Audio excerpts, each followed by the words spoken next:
There are villages that are not on the map. There are stories that no one dares to tell. And there are enemies not from this world. The two of them were sitting on the steps in front of the hut, the crescent moon shining on Lolo Turb's wrinkled face and Popol's innocent but curious eyes. Popol, in a timid, childish voice. Lolo of all the elementos, who is the hardest to deal with? Lolo Turb took a sip of tea, still looking up at the lilac. The wind blew harder. An owl hooted in the distance. Lolo Turb, in deep, steady voice. Not elementos, but alagad ng kasamaan, those who serve absolute darkness. Zoomed slowly into his eyes, solemn, haunted.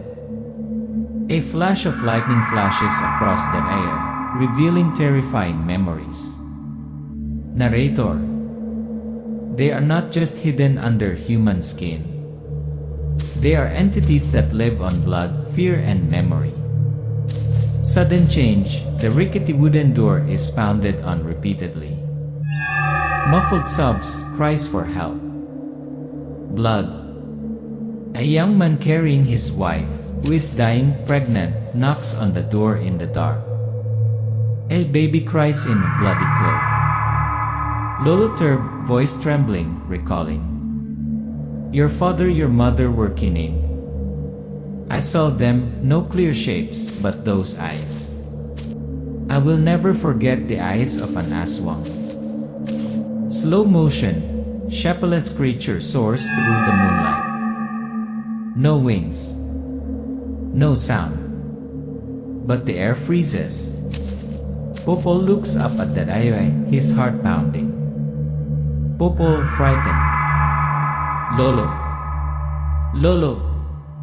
May nakita po ako. Hindi ho iyon ibon. Lolo Turb stands up, clutching the baston with the charm engraved on it. A cold wind blows Eli. The moonlight is covered in dark clouds. Narrator. From that night, fate began to work. A boy with cursed blood. An old man with a grudge that will never sleep. And an oath to burn the entire aswang lineage with the light of the dead souls. Maglolong albularyo laban si baryo ng aswang. Based on true story. There are villages without names. And there are curses that live longer than flesh and blood. In a place where the boundary between humans and darkness is so fragile, just one wrong breath can wipe out an entire family. The grandfather and grandson were sitting on the wooden steps. The crescent moon hung high in the air, its dim light reflecting on Lolo Turb's wrinkled skin. Popol, 11 years old, his eyes sparkling, was looking up at the starry eye. Popol, irrelevant. Lolo, if you had to choose, who among the elementals would you fear the most? Lolo Turb, thoughtfully, eyes fixed on the railway. None of the elementals are strange, but easy to deal with.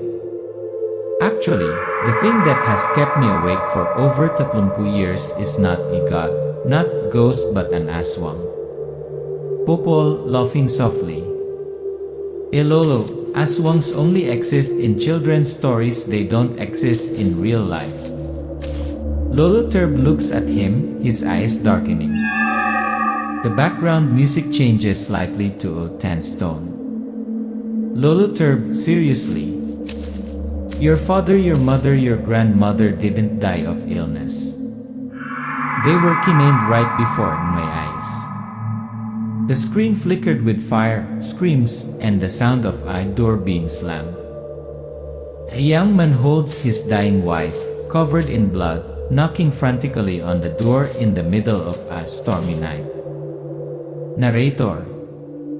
It was a moonless night. The wind carried a strange, fishy smell. And the door was knocked on with desperation. Lolo Turb and his wife Lola Pinang ran to open the door. Before them, Paulo, their son, and his pregnant wife, both covered in blood. In their arms was a crying newborn baby, Popol. Lolo Turb, in flashback. We couldn't do anything, only the baby wrapped in Makabuhay survived. Camera zooms in on the Makabuhay vine glowing softly in the darkness, a final protection between life and death. Back to the present. Popol is silent. The night wind picks up, rustling the dry leaves on the roof of the hut. The boy's face shows hesitation, but there is a strange light in his eyes. Something is awakening. Popol whispers, "So, I am the chosen one?" Lolo Turb slowly nodding. "Not chosen. Rather drawn in.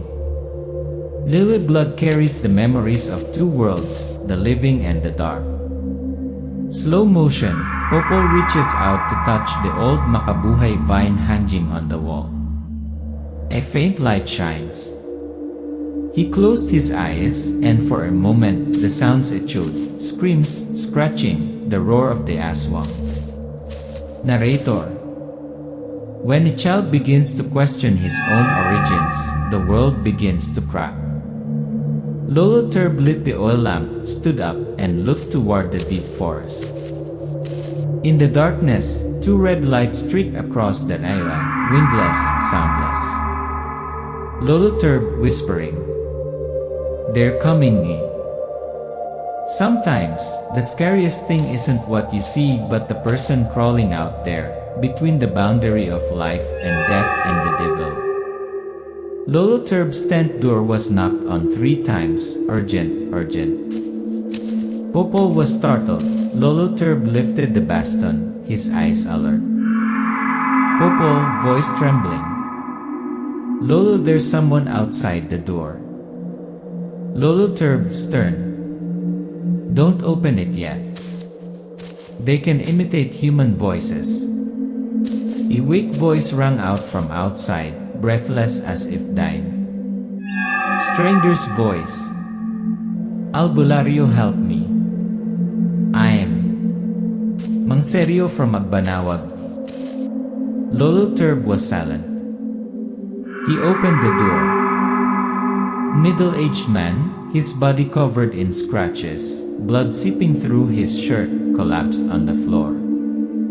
Mang Seryo lay on the mat. Lolo Turb was applying medicine from forest leaves, incense smoke billowing. Popol sat in the corner of the house, staring at the medallion that had fallen from the stranger's chest. Mang Seryo whispering, "They're gathering. It's no longer individual hunting. Enui village is almost wiped out." Lolo Turb. Organized Aswang raids haven't happened in hundreds of years. The atmosphere is thick. The sound of drums beating in the distance, a warning. Lolo Turb stands up, his eyes serious. Secret meeting. Another night. In an ancient temple in the middle of the forest. Candles light ancient statues. A circle of brown-robed elders, albularyos and antingeros from neighboring villages, are meeting. That night, those who used to heal with leaves, who used to fight with their salves, sat together for the last time to face the nightmare of rebirth. 1 year 1, they recount recent encounters, Aswangs who can shape-shift, who can hypnotize, some even use weapons, something never seen before. Old Albularyo, old voice.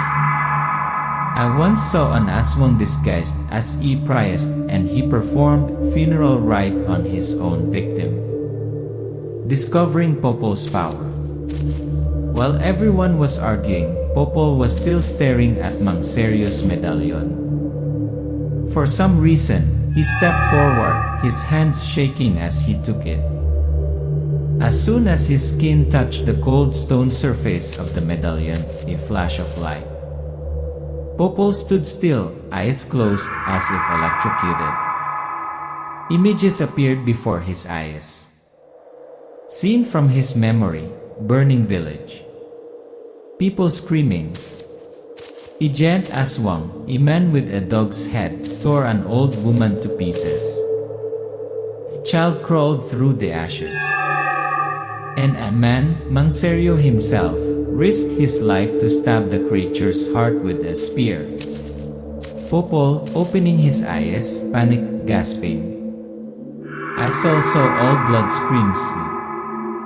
Mangserio, surprised. This boy has matanang nakaraan. An ancient power passed only through the blood of gatekeepers. Everyone looks at each other. The atmosphere changes from suspicion to urgency. Planning a defense. Scene, a raw map is spread out. Loloturb marks the villages that have been attacked with a carving knife. Black charcoal marks indicate the movements of the aswangs, all of them moving towards the center. Loloturb. They are not hunting people. They are gathering souls. They are preparing a grand summoning ritual. Mangserio. If they succeed, there will be no more single aswangs but a kingdom in the dark. Popol stands silently behind. His hand grips his mother's makabuhay string. Fear and determination in his eyes. Narrator, in a low, concluding voice, drawing the audience into the next part. When the truth is revealed, when the enemy no longer comes individually, but in packs, in groups, there is only one way: fight. Even if the blood runs dry. Even if the soul trembles. In the war between light and darkness, not everyone has the right to choose sides. Some people are born as a door for both worlds to enter. Popol is picking leaves behind the house when from above, two dark figures swoop down. A whistling wind blows Eli. Everything goes dark. The screen goes black. The music slows down.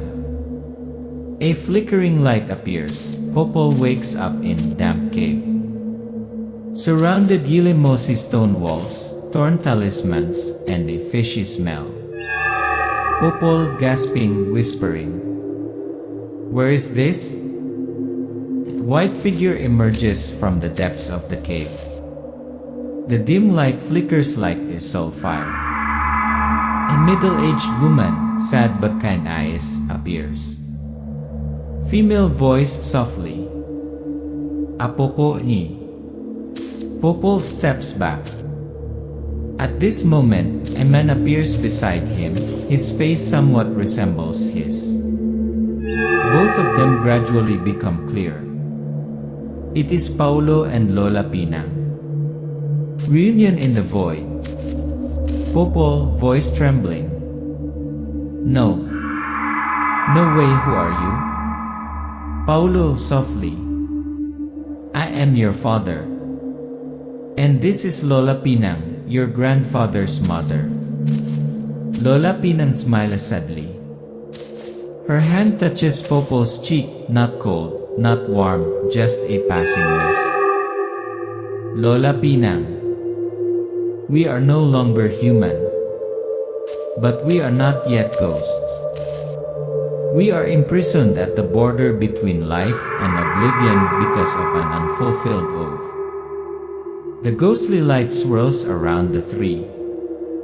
The scene changes quickly. Old memories come flooding back. Paulo fighting the aswang, protecting his wife. Screams. Blood. The makabuhay snaps. Then it all disappears, revealing Popol's identity. Paulo, serious.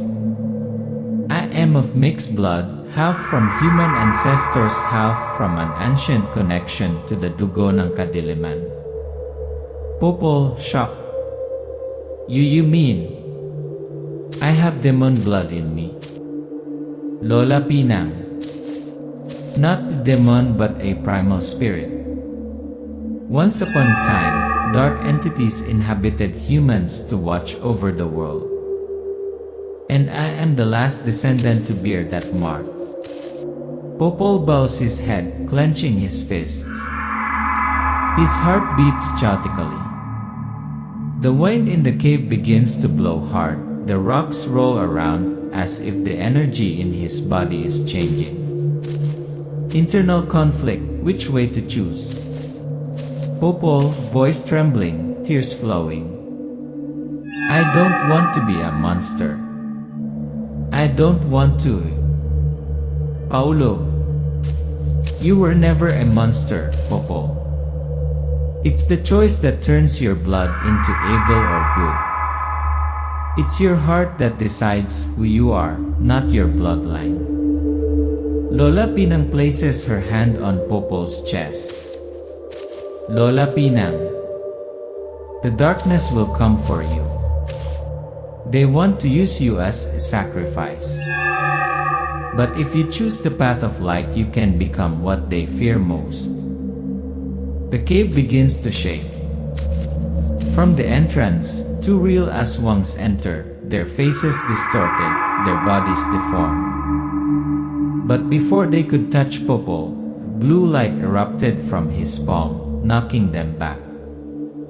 Popol's eyes glowed faintly. Narrator.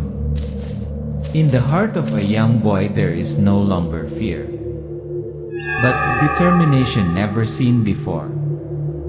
The war begins with blood but will end with choice. There are nights that Ayla is moonless. Not because the moon hides, but because it is afraid of witnessing blood. Maligaya village. The wind howls, trees fall. Roofs shake as if the earth is breathing. The villagers panic. Shadows dart through the night, humanoid but not quite human. Lolo Turb shouting loudly. Aswang! Everyone enter Mide protective magic circle. A ring of fire burns in the middle of the village. The albularyos emerge from the darkness, each holding a charm. Makabuhay string, oil pot, silver spear. They chant incantations while the Aswang rolls. First battle, weapons of light and blood. Intense battle scene. A female albularyo uses betel nut string to tie an Aswang yila the neck. It screams, then bursts into flames. An old man uses an old wooden flute, blowing out a sound that causes tatlo demons to fall. Lolo Turb stands in the center, eyes blazing. He swings his silver carrot, chanting as he rushes into the crowd. A slash hits the neck of a long-winged Aswang. It screams, black blood splatters. Popol returns, fateful reunion. Popol escapes from the cave. His breathing is rapid, his body covered in blood, but his eyes are determined. He runs through the jungle, remembering his parents' words as he goes, choose, run or battle. He arrived at the village just as Lolo Turb was exhausted. The two of them hugged each other in the midst of the chaos. Popol, I'm back, Lolo. I won't run anymore. Lolo Turb. So are you ready to fight, Popol? Popol nodded. A light flashed in his left eye. His third eye began to awaken. General counterattack, breaking into the central lair. A small team consisting of Lolo Turb, Popol, Mangserio and two other elite albularyos crossed the deep forest. Guided Gile Popol because in his dream, he saw the location of the lair. Aswang lair, a crack in the ground, blood seeping from the cliffs. Whispers echoing like the voices of imprisoned souls. Narrator. It's not a place but a living entity. A portal between the world of humans and that of soul eaters. Final battle, third light. Fierce battle scene. the Aswangs reveal their true forms, their bodies deformed, their teeth growing profusely. Lolo Turb and the Albularyos fight relentlessly, black blood splatters all over the lair. Polo, the spirit of Popol's father, appears, joining the battle as ghost holding glowing spear. He saves Popol just as he is cornered against the cliff. Paulo, whispering voice, "You carry two worlds within you. Don't be afraid of the light in the darkness. Open your third eye." Popol screams. The third eye on his forehead opens. Blue-white light shines from it, piercing each Aswang, causing them to twitch, tear, and turn to ash. Sacrifice, blood of the guardians. The Aswang leader appears, humanoid in form but pale, eyes as deep as black holes. He slashes Lolo Turb. He falls, blood gushing out. Lolo Turb whispers, smiles. "Protecting Yilve's grandson's soul is the last thing I can do." Polo's soul is also sucked out. He doesn't resist, instead, he transfers the rest of himself into Popol. Narrator. The greatest light sometimes comes at the cost of the deepest darkness. Ultimate skill, so copy. The Aswang leader attempts to finish Popol off, but Popol opens his palm, drawing all the dark energy from him, like a mirror, using the very power he has sound. Popol, voice firm, eyes cold. "I am the child of both worlds. But the choice is mine." A beam of light pierces the Aswang's heart. He explodes. The cave shakes, rocks fall. Scene. Popol hugs Lolo Turb's body, while Paulo and Pinang's souls fade away. He cries, but he is not weak. "Lola Pinang, now you are the gatekeeper. A year is enough for the village to heal. But for a broken soul, time is just a loose cloak that covers the gaps that can never be filled." Popol, now older, more mature, stood on the hillside, looking down at the village. His face was cold, no longer immature. He carried an old silver spear, talisman bag at his side, and a bottle of sacred oil, a keepsake from Lolo Turb. The villagers, whispering to each other. That is Popol, the last one to retain his human mind between two worlds. New life, quiet and guard. Popol no longer lives in the village, he lives in an old wooden hut on the edge of the forest. Every day he travels around, burning incense for fallen shamans, spreading exorcism powder around the once cursed forest. Occasionally, he visits neighboring villages, curing children suffering from sleep paralysis, helping an old woman dream of her dead husband, or quietly exorcising entities that refuse to leave. Narrator. Popol has not become a hero. There is no monument. There is no name in the scriptures. But every night the forest is quiet. And every day the sun rises because someone is silently guarding. The soul has not slept, a whisper from the past.